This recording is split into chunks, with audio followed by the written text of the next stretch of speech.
ஃபைனலா IPL 2025க்கான captains meet நடந்து முடிஞ்சிருக்கு. அதுல பிசிசிஐ சொன்ன ஒரு சில புதிய ரூல பார்க்கலாம். அதை தவிர சென்னை சூப்பர் கிங்ஸ் பிராக்டிஸ் கேம்ப்ஸ்ல நடந்த ஒரு சில விஷயத்த கொண்டு வந்திருக்கேன். அது எல்லாத்தையுமே இந்த வீடியோல ஃபுல்லா பார்க்கலாம். அப்ப நம்ம சேனலுக்கு புதுசா இருந்தீங்கன்னா இந்த வீடியோக்கு லைக் கொடுத்துட்டு மறக்காம நம்ம சேனலை சப்ஸ்கிரைப் பண்ணுங்க.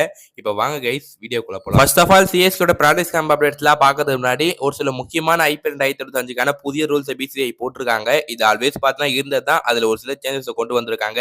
உங்களுக்கே தெரியும் நேத்து மும்பைல பிசிசிஐயோட ஆபீஸ்ல ஐபிஎல் டீம்ஸ் கேப்டன்ஸ் மைண்ட் நடந்துச்சு. அதாவது ஒரு சில கேப்டன்ஸ் எல்லா டீம் கேப்டன்ஸையும் கூப்பிட்டு ஒரு சில விஷயங்களை சொல்லுவாங்க. இந்த மாதிரிலாம் பண்ண ஐபிஎல் 2025ல ஒரு சில ரூல் சேஞ்சஸ்மே பண்ணிருக்காங்க. அது லாஸ்ட் இயர் இந்த ஒரு சில ரூல்ஸ் இப்ப மாத்திருக்காங்க. அதுல ஒரு சில முக்கியமான ரூல் சேஞ்சஸ்மே இருக்கு. அதாவது போன வருஷம் வரையும் என்ன ரூல் இருந்துச்சுன்னா, அதாவது ஸ்லோ ஓவர் ஹெட் பவுலிங் போட்டா, அதாவது தொடர்ந்து 2 மேட்ச்ல போட்டா உங்களுக்கு ஃபைனோ, கடைசி 3வது மேட்ச்ல அதே மாதிரி பண்ணா அந்த டீம் கேப்டனுக்கு ஒரு மேட்ச்ல பேனும் போடுவாங்க ஃபைன். ஆனா இந்த வருஷத்துல இருந்து அந்த ரூல் எப்படி சேஞ்ச் ஆயிருக்குன்னா, இப்போ ஒரு team slow over head bowling போடுறாங்கன்னா அந்த டீம் கேப்டனை பேன் பண்ணாம அந்த டீமோட பாயிண்ட்ஸ் டேபிள்ல ஒரு பாயிண்ட் இருக்குல்ல, அதை கம்மி பண்றாங்களாம் பிசிசி. இதுதான் இந்த ரூலோட புது சேஞ்சா வந்திருக்கு. அடுத்த ரூல் என்னன்னு கேட்டீங்கன்னா, ஐபிஎல் 2027 வரையும் பார்த்தீங்கன்னா இம்பாக்ட் பிளேயர் ரூல் பார்த்தீங்கன்னா கண்டினியூ இந்த மாதிரி பிசிசி இப்ப சொல்றாங்க. ஐபிஎல் 2023ல அந்த இம்பாக்ட் பிளேயர் ரூல் உள்ள கொண்டு வந்தாங்க. அதுக்கப்புறம் அது எடுக்கணும்ன்ற நிறைய பேர் சொன்னாலும் ஐபிஎல் 2027 வரை இப்ப அந்த ரூல் கண்டினியூ ஆகும்னு பிசிசி அபிஷியலாவே சொல்லிட்டாங்க. ஆஸ் யூஷுவல் நம்ம ஆல்ரெடி சொன்ன மாதிரி அந்த ஸ்டீவ்லெஸ் டிசிஸ்ல போடுவது போஸ்ட் மேட்ச் பிரசன்டேஷன்ல என்ற மாதிரி சொல்றாங்க. மீறி போட்டா ஃபைன் போடப்படுமா. அண்ட் இதுதான் கைஸ் ஐபிஎல் 2025 சொல்ல ஒரு சில முக்கியமான அப்டேட்ஸ். அதை தவிர பாத்தீங்கன்னா அண்ட் ஆல்மோஸ்ட் கன்ஃபார்ம் ஆயிடுச்சு சிஎஸ்கே வர்சஸ் மும்பை இந்தியன்ஸ் மேட்ச்ல மும்பை இந்தியன்ஸுக்கு ஜஸ்பிரீத் பும்ராவும் ஹர்திக் பாண்டியாவும் இப்ப இருக்க மாட்டாங்க. இந்த மாதிரி அபிஷியலா அந்த டீம் கேப்டன் ஹர்திக் பாண்டியாவே ரீசெண்டா ஒரு இன்டர்வியூ சொல்லிட்டாரு. அண்ட் சூரியகுமார் யாதவ் தான் மும்பை இந்தியன்ஸ் கேப்டன்சி பண்ண போறாரு. நாளைக்கு நடக்க போற சிஎஸ்கே எம்ஏ மேட்ச்ல. இது ஆல்மோஸ்ட் கன்ஃபார்ம் ஆயிடுச்சு. கேப்டன் டாஸ் போடுறது பாத்தீங்கன்னா சூரியகுமார் யாதவ் தான் வரப்போறாரு. என்னதான் Rohit Sharma ICC trophy win பண்ணியிருந்தாலும் அவர்கிட்ட போகாம இந்தியாவோட T20 கேப்டன் சூரியகுமார் யாதவ் போயிருக்காங்க மும்பை இந்தியன்ஸ். இப்ப அடுத்ததா சிஎஸ்கேட பிராக்டிஸ் கேம்ப்ல ஷோம் துபே வேற லெவல்ல சிக்ஸ் தெரிக்க விட்டுட்டு இருக்காரு. அதுலயும் பர்டிகுலரா ஒரு ஷாட் விளையாடுவாருங்க ஸ்ட்ரெயிட்ல. அந்த ஒரு சிக்ஸரை போய் பாத்துருவாங்க.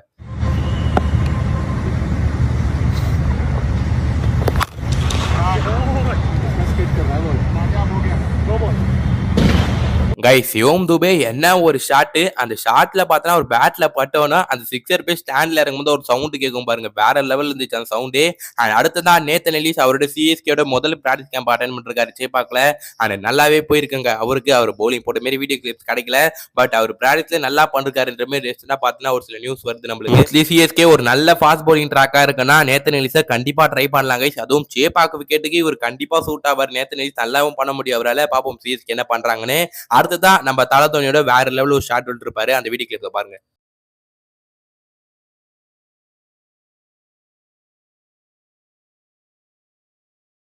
கைஸ் தலதோனி என்ன கைஸ் சொல்றது, அந்த பேட் ஸ்பீட பாருங்க. ஏதோ கண்டினியூவா கிரிக்கெட் விளையாடுறவங்களே அடிக்கிற மாதிரி ஒரு ஷாட்ஸ் விளையாடுறாரு. அதுவும் அவரோட பவர் பாத்தீங்கன்னா அந்த தலதோனி நல்ல டச்சிலே தர்றாரு. இன்னொரு வீடியோ கிளிப் பாருங்க.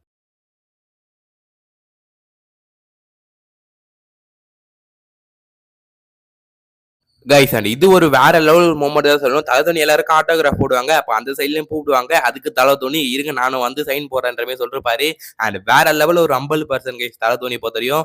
அண்ட் ஒரு என்னதான் ஒரு பெரிய கிரிக்கெட்டரா இருந்தாலும் அந்த இதுவெல்லாம் இது பண்ணாம ஈகோ காட்டாம அண்ட் எல்லாருக்கும் ஆட்டோகிராஃப் போட்டு கொடுத்துதான் போயிருக்காரு தலதோனி. இதனால தான் அவரை எல்லாருக்குமே பிடிக்குது. நம்மளுக்கு மட்டும் இல்ல 8 இயர்ஸா இருந்தாலுமே அவரை லைக் பண்றாங்க தலதோனி. கைஸ் நான் இன்னும் ஒரு நாள் தான் இருக்கு ஐபிஎல் 2025 ஸ்டார்ட் ஆகிறதுக்கு. Almost 24 hours to go. IPL 2025 start ஆக போகுது. நாளைக்கு கொல்கத்தாவும் ஆர்சிபி மோத போறாங்க. ஈடன் காலத்துல ஓப்பனிங் செரிமனில இருக்கும் ஆல்மோஸ்ட். அதை தவிர பாத்தீங்கன்னா Mumbai Indians team Chennai reach பண்றாங்க நேத்து. அவங்க பாத்தீங்கன்னா இன்னைக்கு பிராக்டிஸ் கேம்ப் ஸ்டார்ட் பண்ண போறாங்க. டீமுமே பாத்தீங்கன்னா சேர்ந்துதான் இன்னைக்கு ஒரு கம்பைன்டான பிராக்டிஸ் கேம்ப் தான் சேப்பாக நடத்த போறாங்க. மும்பை இந்தியன்ஸ் ஒரு பக்கம் பிராக்டிஸ் பண்ணுவாங்க. சென்னை சூப்பர் கிங்ஸ் ஒரு பக்கம் பிராக்டிஸ் கேம்ப் பண்ணுவாங்க. நாளைக்கு சிஎஸ்கேட ப்ராபபிள் பிளேயிங் லெவல் என்னவா இருக்கும், இம்பாக்ட் பிளேயர் யாரா இருப்பாங்க, அது எல்லாத்தையுமே நாளைக்கு வீடியோல கிளியரா பேசிடலாம் கைஸ். யாரு சிஎஸ்கே விளையாடலாம், சிஎஸ்கேக்கு எப்படி பிளேயிங் லெவல் செட் ஆகும், அது எந்த லெவல் சிஎஸ்கேக்கு பெஸ்ட், அதில் நாளைக்கு வீடியோல பார்க்கலாம். அப்ப நம்ம சேனலுக்கு புதுசா இருந்தீங்கன்னா இந்த வீடியோக்கு இன்னொரு லைக் கொடுத்து மறக்காம 75 சேனல் சப்ஸ்கிரைப் பண்ணி சப்போர்ட் பண்ணுங்க. அண்ட் நம்ம ஐபிஎல் ஸ்டார்ட் பண்றதுக்குள்ள 1K அடிக்கணும். மறக்காம சப்ஸ்கிரைப் பண்ணுங்க. அப்ப இன்னொரு சிஎஸ்கே கண்டென்ட்ல வந்து உங்களை சந்திக்கும் வரை உங்களது விடைபெறுவது நான் உங்கள் ஹரி.